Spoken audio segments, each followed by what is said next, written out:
Ils sont venus de toutes les contrées du Bénin, membres de mouvements et associations engagés dans le soutien au duo Wadagne Talata pour la présidentielle du 12 avril 2026. Ils ont décidé de franchir un cap décisif. Fini les initiatives dispersées et les actions isolées.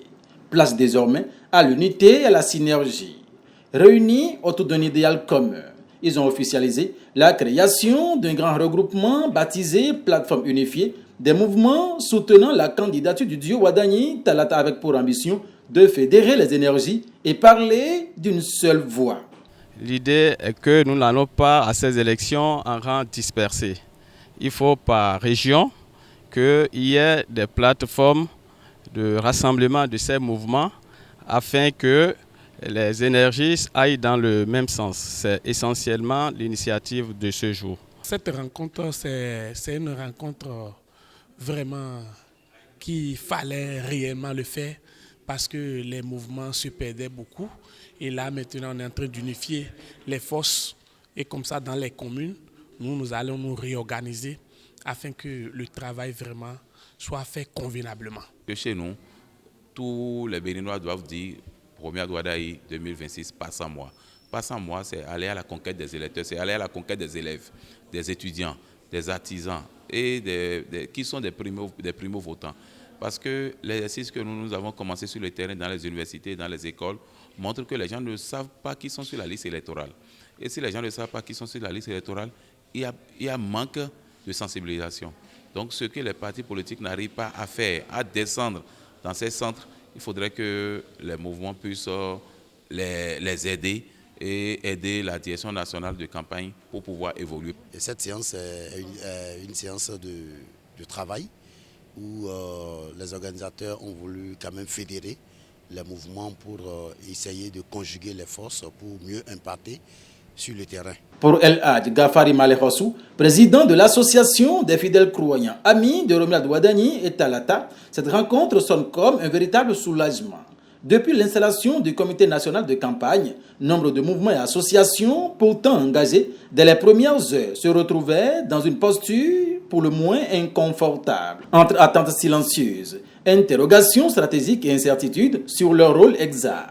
Autrement dit, déterminés mais sans véritable boussole. Cette plateforme vient donc remettre de l'ordre dans la maison, redonner un cap clair et restaurer la cohésion autour de l'objectif commun. Tellement d'associations qui ont été créées et depuis qu'on a entendu qu'il y a la direction des campagnes nationales qui a été créée, on se perdait, mais aujourd'hui, ils nous ont rappelé, en tant que mouvement et association, pour nous rassurer, de ne pas s'inquiéter.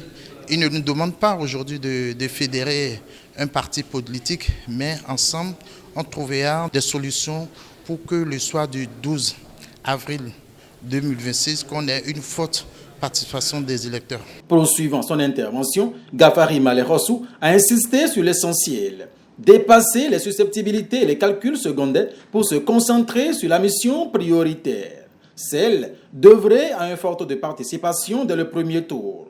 Il a à cet effet rappelé la stratégie adoptée par l'association des fidèles croyants axée sur la mobilisation de proximité, la sensibilisation continue et l'ancrage communautaire. Nous parcourons par exemple les grandes mosquées dans les grandes communes. On essaie de dire aux fidèles musulmans de sortir massivement car la citoyenneté est un acte d'adoration. Ça a été dit dans le Coran. Donc, si tu es un croyant, c'est le moment de sortir pour aller choisir son candidat. C'est Dieu qui élit le président. Comme le président Talon avait l'habitude de faire, qui est un ami des fidèles musulmans, je crois qu'avec Wadagne, je crois qu'on aura encore les mêmes choses. L'objectif de la plateforme est sans ambiguïté. Fédérer les forces pour une synergie d'action capable d'impacter efficacement les populations et de les inciter à sortir massivement exercer leur droit de vote le 12 avril 2026. Réunis à Azalaï Hotel de Cotonou le dimanche 1er mars 2026, les responsables ont défini les modalités de collaboration, clarifié les rôles selon les zones d'influence et procédé à la désignation de points focaux. Dans un climat de confiance et de détermination assumée, les initiateurs de cette rencontre se sont séparés avec une conviction affichée. Voit le duo candidat Romuald Wadagne et Mariam Tchabi Talata porté en triomphe dès le premier tour, au soir du scrutin du 12 avril 2026.